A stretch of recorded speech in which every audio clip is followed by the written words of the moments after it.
आरती शुरू से शहर में रहकर आई थी, इसलिए वो काफी मॉडर्न थी। पर जब वो अपने ससुराल जाती है और उसका गृह प्रवेश होता है तो उसकी नजर अपनी गंवार जेठानी पर पड़ती है और अपनी जेठानी का पहनावा देख वो मन ही मन हंसने लगती है। सही बता रही थी माँ, मेरी जेठानी तो सच में गंवार है। गांव से जो आई है, शादी को 2 साल हो चुके, 2 साल से शहर में ही है, पर फिर भी उनका पहनावा नहीं बदला। अब आरती कलश गिराकर घर में आती है और हॉल में बैठती है। भाभी, आपका हमारे घर में स्वागत है। ये काजू कतली मैंने खुद घर में बनाई है, बड़ी मेहनत लगी है। अब मैंने आपके लिए इतना अच्छा पकवान बनाया है तो मुझे पूरी उम्मीद है कि मैं जब भी ससुराल से दोबारा मायके आऊँ तो मुझे भी आपके हाथों का पकवान खाने को मिलेगा, जैसे पिछले 2 सालों से बड़ी भाभी के हाथों का पकवान खाने को मिल रहा है। तुझे ही जल्दी है भाई की शादी के तुरंत बाद ससुराल जाने की। बेटी का पहला बच्चा मायके में होता है। मैं तेरी सास से बात करूंगी। पता है माँ, कर लेना आप बात। अभी तो मेरा 3रा ही महीना चल रहा है और ससुराल में कुछ जरूरी काम भी है, इसलिए मुझे जाना पड़ेगा। आरती का अच्छे से गृह प्रवेश करवा कर उसे गिफ्ट देकर कुछ ही देर बाद सब अपने अपने कमरे में जाकर सो जाते हैं। और अगले दिन आरती की पहली रसोई होती है, जहां सपना उसका पहनावा देखकर हैरान हो जाती है और पहली रसोई में क्या बनाना है वो उसे समझाने लगती है। आरती, आज तुम्हारी पहली रसोई है और तुमने ये कैसे कपड़े पहने? तुम्हारी ये स्टाइलिश साड़ी अच्छी नहीं लग रही है। पहले तुम कपड़े बदल लो, उसके बाद खाने में पूरी पनीर, छोले चावल, पुलाव और पराठे बना लेना, और मीठे में मूंग दाल का हलवा।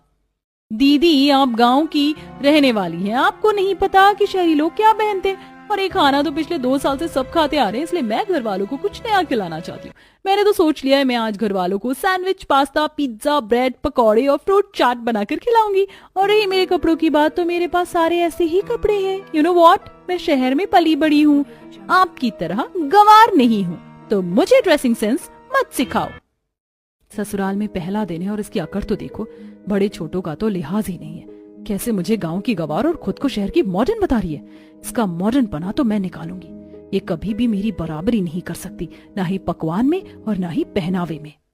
आरती की बातें सुनकर सपना मुंह बनाकर वहां से चली जाती है। कुछ ही देर में पूरा परिवार आरती के हाथों का खाना खाता है। इसे कहते हैं खाना। अगर घर में ही रेस्टोरेंट का खाना आ जाए तो खाने का मजा ही कुछ और होता है। बहू, तुमने तो सारी चीज बाहर की बनाई है, घर का कुछ सादा खाना बना लेती। अरे आशा बहू की आज पहली रसोई थी, उसको तो अच्छा लगा, उसने बना दिया। वैसे भी बड़ी बहू तो हमेशा रोटी सब्जी पराठे दाल चावल ही तो बनाती है, कभी कभी कुछ अच्छा भी खा लेना चाहिए। अपनी तारीफ सुनकर आरती सपना को देखने लगती है और सपना आरती को देखकर मुंह टेढ़ा कर लेती है। पहली रसोई के बाद काजल अपना सामान पैक करके हॉल में बैठे अपने भाई से कहती है, भैया, 2 बार ससुराल से फोन आ गया है, मेरा जाना जरूरी है, मुझे मेरे ससुराल छोड़ दो। 1 मिनट काजल, मैंने तुम्हारे लिए अम्ब्रेला सूट बनाया है, मैं अभी लेकर आती हूँ।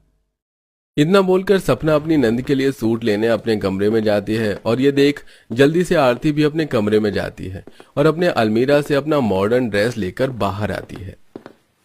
ये खास मैंने तुम्हारे लिए अपने हाथों से बनाया है, तुम यही पहनकर जाना, तुम पर काफी अच्छा लगेगा। दीदी, मुझे जेठानी जी की तरह सिलाई तो नहीं आती, पर शादी से पहले ही मैंने आपके लिए एक ड्रेस ली थी। मैं चाहती हूँ कि आप मेरी ड्रेस पहन के जाओ। वैसे भी इतने दिनों से आप जेठानी जी की ही दी हुई ड्रेस पहन रही हो। आरती, दीदी गर्भवती है, वैसे कपड़े नहीं पहन सकती। तुम्हारे कपड़े बहुत ही स्टाइलिश हैं और वो अपने ससुराल जा रही हैं। भाभी, आप गांव की गंवार है ना, इसीलिए आपको नहीं पता कि जमाना कितना बदल गया है। आप प्रेगनेंसी में भी औरतें ऐसी ड्रेस पहनती हैं। और दीदी, आप ही बताओ ना, प्रेगनेंसी में ऐसे कपड़े पहन के लड़कियां फोटो शूट करवाती है, कितना अच्छा लगता है।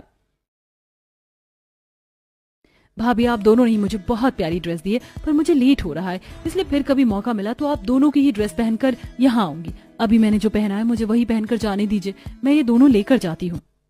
अब चलो, बाद में मत कहना कि भैया ने लेट कर दिया। काजल अपनी दोनों भाभी का दिल रखने के लिए उन दोनों की ही ड्रेस अपने बैग में पैक कर लेती है और ससुराल के लिए चली जाती है। इसी तरह कुछ दिन बीत जाते हैं और आशा अपने दोनों बेटों को कमरे में बुलाकर कहती है, अरे बेटा, मैंने तुम्हारी बहन की सास से बात कर ली। बेटी का पहला बच्चा तो उसके मायके में ही होता है, इसीलिए मैं सोच रही थी कि आज तेरी बहन को ले आते हैं। माँ, मैं और भैया तो बहुत बिजी हैं, हम तो आपके साथ नहीं जा पाएंगे, पर भाभी ने और आरती ने काजल के लिए कुछ प्लान किया है, तो आप उन्हें लेकर चले जाओ। ठीक है, अगर तुम दोनों काम से बाहर जा रहे हो तो मैं बहुओं को ही ले जाऊंगी। आशा किचन में जाती है और काम कर रही दोनों बहुओं से कहती है, सपना बहू, आरती बहू, दोनों जल्दी से तैयार हो जाओ, हमें तुम्हारी नंद के घर जाना है। आशा के कहने पर दोनों ही बहू जल्दी से काम खत्म करके कमरे में जाती हैं और तैयार होकर बाहर आती हैं। जहां सपना ने अम्ब्रेला फ्रॉक पहना होता है, वहीं आरती ने स्टाइलिश ड्रेस, और जब सपना आरती की ड्रेस देखती है तो वो उससे बदलने को कहती है।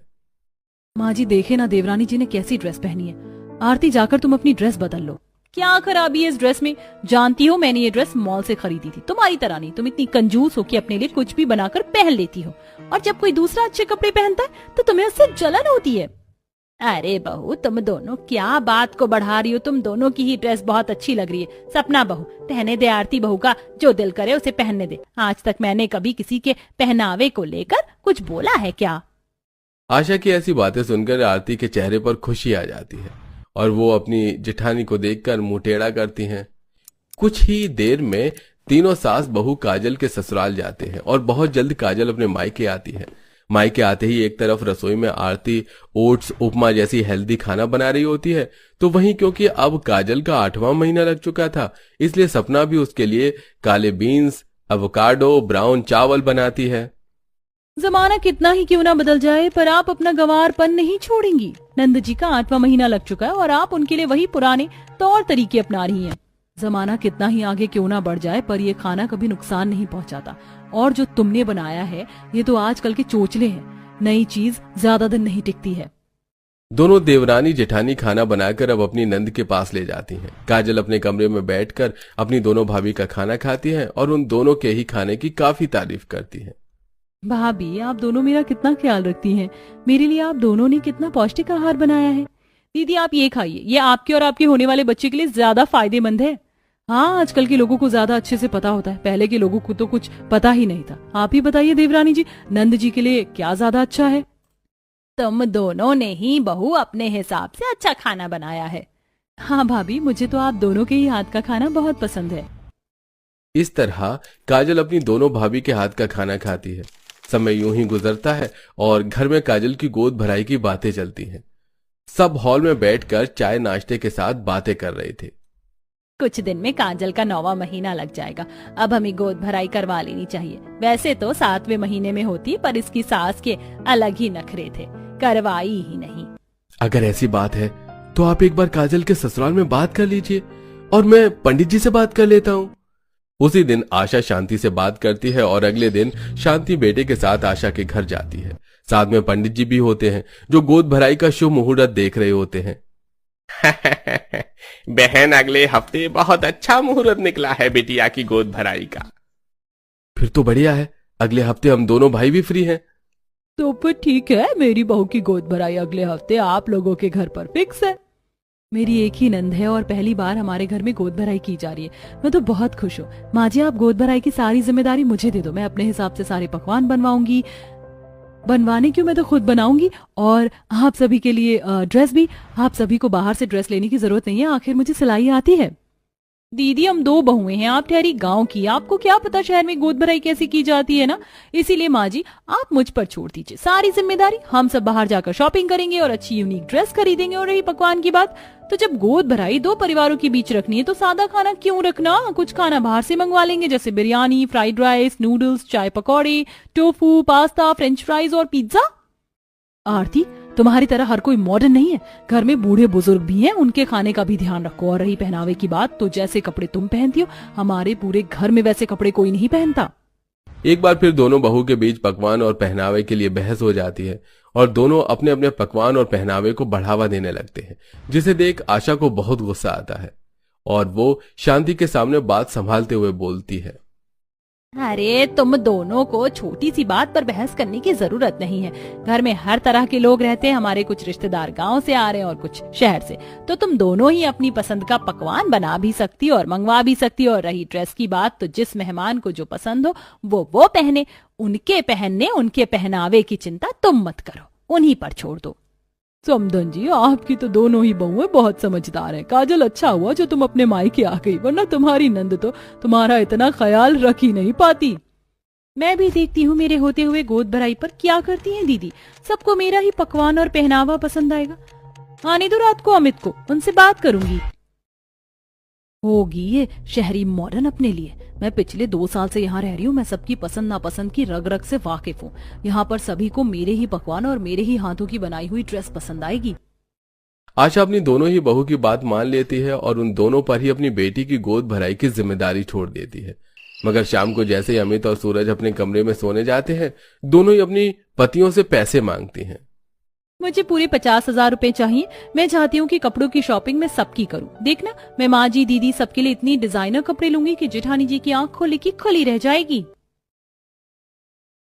वो शहरी मॉडर्न खुद को पता नहीं क्या समझती है। मैं भले ही गांव से हूँ पर गंवार नहीं, और वो मुझे गंवार समझती है। देखना आप, मैं इतना अच्छा ड्रेस बनाऊंगी ना, उसकी भी बोलती बंद हो जाएगी। इसके लिए मुझे पैसे चाहिए।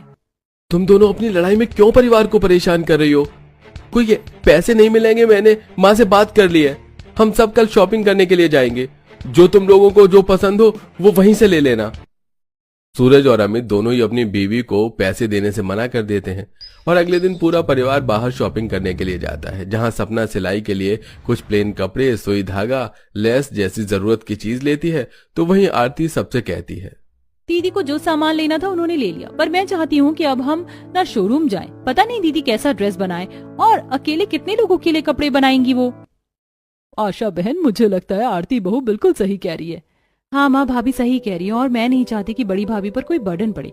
वैसे भी मैंने अपनी गोद भराई के लिए कुछ स्पेशल सोचा है। बात तो तुम लोगों की सही है, चलो शोरूम भी हो आते हैं। एक बार फिर आरती सपना से जीत जाती है और अपनी जेठानी को देखकर हंसने लगती है। अब पूरा परिवार शोरूम में जाते हैं, जहां सभी लोग अपने हिसाब से कपड़े लेते हैं। माँ, मैं तो अपनी गोद भराई पर कट गाउन पहनने की सोची थी, और मुझे ये गाउन अच्छा लग रहा है। इसमें मेरा बेबी बम भी कम दिखेगा। देख लिया जेठानी जी, मैं ना कहती थी समय के साथ जमाना बदल रहा है।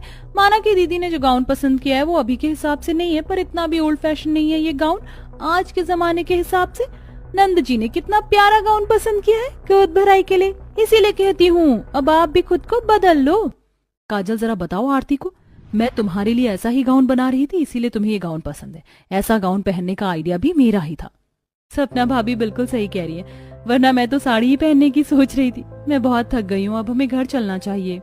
इस बार दोनों देवरानी जेठानी की बहस में सपना की जीत होती है और वो आरती को देखकर मुंह टेढ़ा करती है और काफी खुश रहती है। कुछ देर में पूरा परिवार घर जाता है। घर जाकर जहां आरती आराम करती तो वहीं सपना अपने लिए और बाकी लोगों के लिए ड्रेस बनाने लगती है।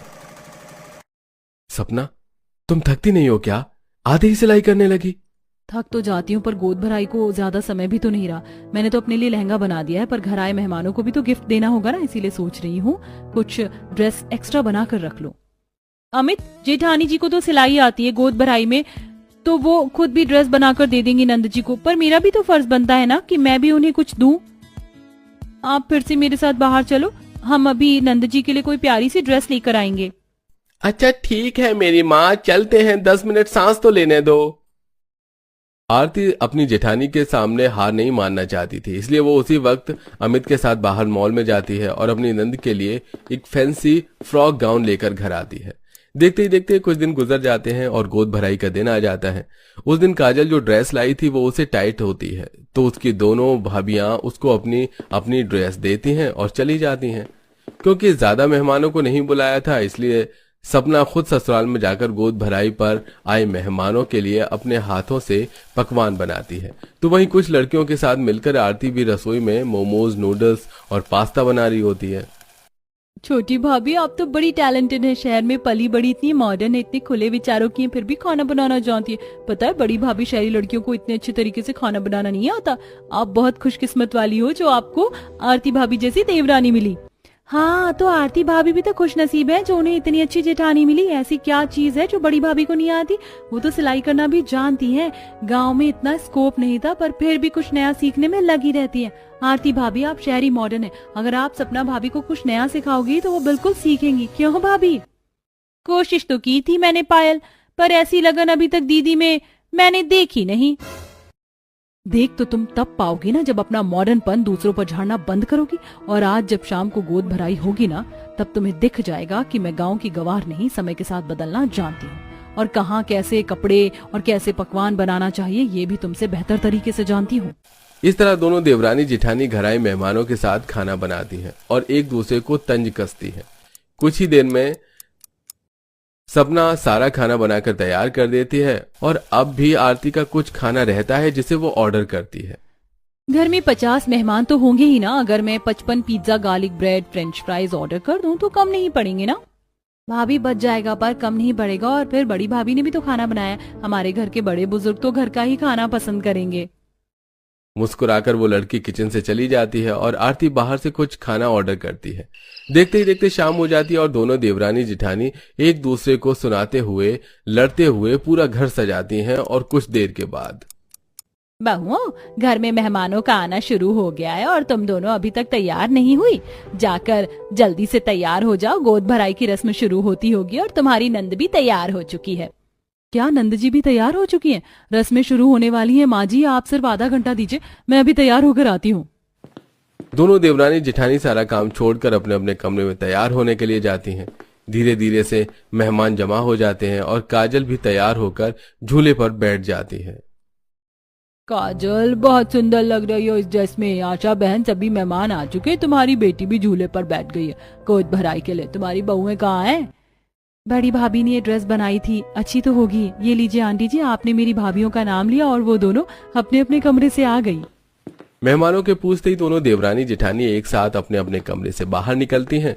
वहां खड़े सभी मेहमान जब दोनों बहू को देखते हैं तो आरती का बॉडी फिटिंग गाउन और सपना का लहंगा देखकर हैरान हो जाते हैं और दोनों की ही काफी तारीफ करते हैं।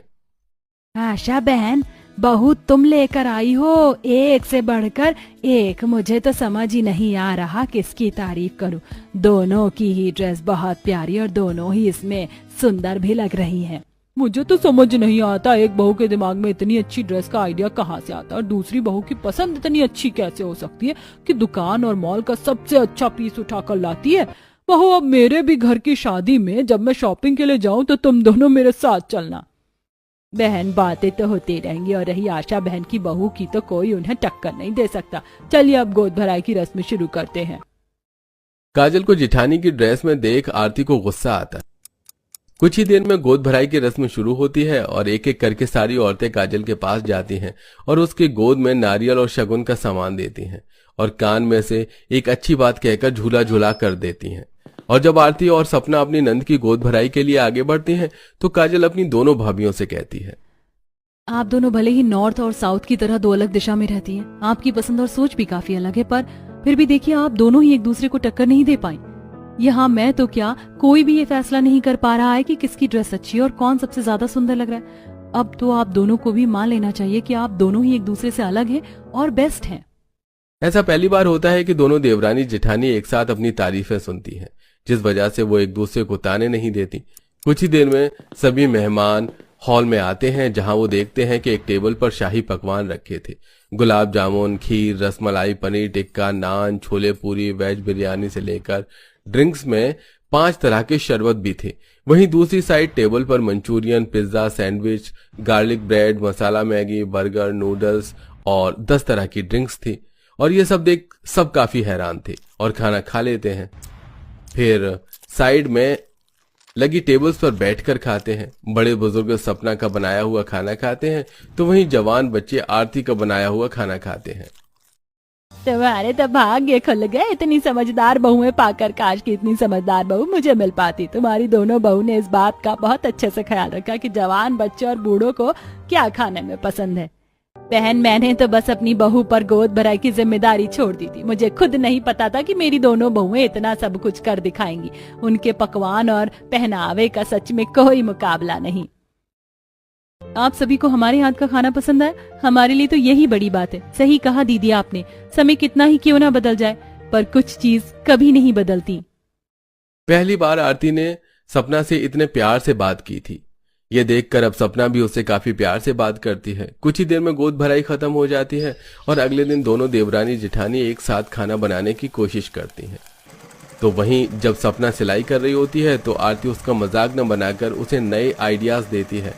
इस तरह दोनों देवरानी जिठानी के बीच की लड़ाई खत्म हो जाती है और वो एक साथ रहना शुरू कर देती है।